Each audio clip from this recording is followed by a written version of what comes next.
नमस्कार दोस्तों, मेरा नाम है सूरज और एक बार फिर मैं आपके अपने चैनल इनफाइनाइट सोच एक्स पर आपका बहुत बहुत स्वागत। आज मैं बात करने वाला हूं उन बच्चों की जो बच्चे अपने आप को कमजोर समझने लगते हैं, जो बच्चे अपने आप को लूजर समझते हैं, जो अपने आप को सोचते हैं मैं अब कुछ अपनी जिंदगी में कर नहीं पाऊंगा। हाँ, मैं तुम्हारी ही बात कर रहा हूँ। तुम अपने आप को यही सोच रहे हो मैं अब कुछ कर नहीं सकता, मैं गिर चुका हूँ, मैं थक चुका हूँ। आज का टॉपिक इसी बात पे है। आज की हम जो चर्चा करेंगे इसी विषय पे करेंगे। क्या तुम थक गए हो?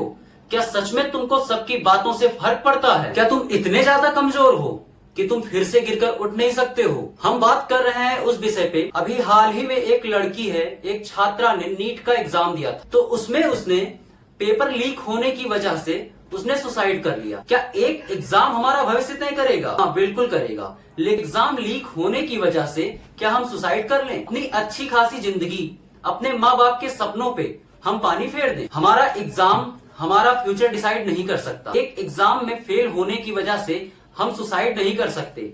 ऐसा नहीं है कि हम अपनी लाइफ में कुछ कर नहीं सकते हैं।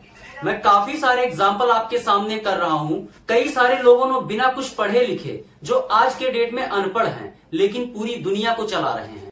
18 साल की लड़की नीट का पेपर क्लियर ना हो पाने की वजह से अगर कुछ कोई करता है तो 1% सोचा भी जा सकता है कि वो खुद को फेल समझ रहा है। लेकिन उसमें हमारी गलती ना होते हुए भी सरकार की वजह से पेपर लीक हो रहा है और हम सुसाइड कर लें? इतने ज्यादा हम खुद को कमजोर समझ रहे हैं तो फिर हम क्या कर पाएंगे? हाँ, मैं बात कर रहा हूं तुम्हारी, सिर्फ तुम्हारी। तुम अपनी लाइफ में खुद को कमजोर समझ रहे हो। लोगों के तानों से तुम खुद को कमजोर समझने लगे हो। माँ बाप तुमको ताना दे रहे हैं, तुम्हारे सोसाइटी वाले तुमको ताना दे रहे हैं और तुम खुद को कमजोर समझने लगे हो। वाह, तुम कैसे अपने लाइफ में कुछ कर सकते हो? यू आर द लूजर, ये तुम समझते हो, but you are the best, ये खुद को समझो। ये खुद से बोलो, आई एम द बेस्ट। बोलो, एक बार बोलो, 2 बार बोलो, 3 बार बोलो। अभी बोलो, आई एम द बेस्ट। मेरे साथ में बोलो, आई एम द बेस्ट। मेरी एक बात याद रखना, जीतने वाले लोग कभी ये नहीं सोचते कि हमारे रास्ते में कितनी मुश्किलें हैं। उनका बस एक ही सपना होता है कि हमको अपना सपना पूरा करना है। हम कितनी भी बार गिरें, बट हमको उठकर फिर से चलना है।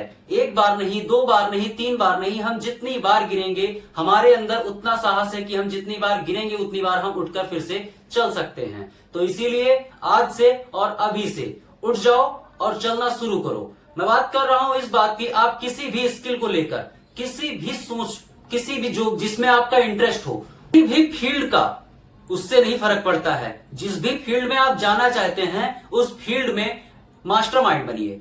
स्किल हर एक जगह पे काम आ सकती है। अगर कोई आपके अंदर ऐसी स्किल है जो आप इंप्रूव करके खुद को बेस्ट बना सकते हैं, उसी स्किल को आप पकड़ के, वो क्रिकेट हो, मैच हो, कुछ भी हो, A to Z हो, कुछ भी हो, आपका गेम में मन लगता है आप गेम खेलिए, पढ़ाई में मन लगता है पढ़ाई करिए। जिसमें आपका मन रखता हो, जिसमें आपका इंटरेस्ट हो, आप उसी पे काम करना शुरू करिए। 0 to 1 करिए, पहले 1 to 100 हो सकता है। आज मैं आपको यही बताना चाहूंगा कि आप एक अपनी कला को आप पहचानिए।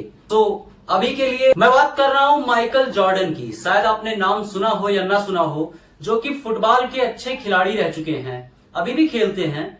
लेकिन उनकी अगर आप हिस्ट्री पढ़ेंगे, वो लगभग 300 बार फेल हुए हैं, फिर भी उन्होंने हार नहीं मानी। और आज के डेट में वो इतने महान व्यक्ति हैं कि उनको फुटबॉल के नाम से ही जाना जाता है। उनको लोग माइकल जॉर्डन फुटबॉल के नाम से ही जानते हैं। तो इसी के साथ ही साथ मैं आपसे यही कहना चाहूंगा, आप थक सकते हैं, आप गिर सकते हैं, लेकिन आप हार नहीं मान सकते। आप 1 बार थकेंगे, 1 बार गिरेंगे, 2 बार थकेंगे, 2 बार गिरेंगे, लेकिन जब हम हार मान जाएंगे तो फिर हम उठ नहीं पाएंगे। इसी के साथ ही साथ मैं अपनी वाणी को विराम देना चाहूंगा। मिलते हैं अगले वीडियो में नए टॉपिक और नए शिक्षा के साथ में। तब तक के लिए नमस्कार।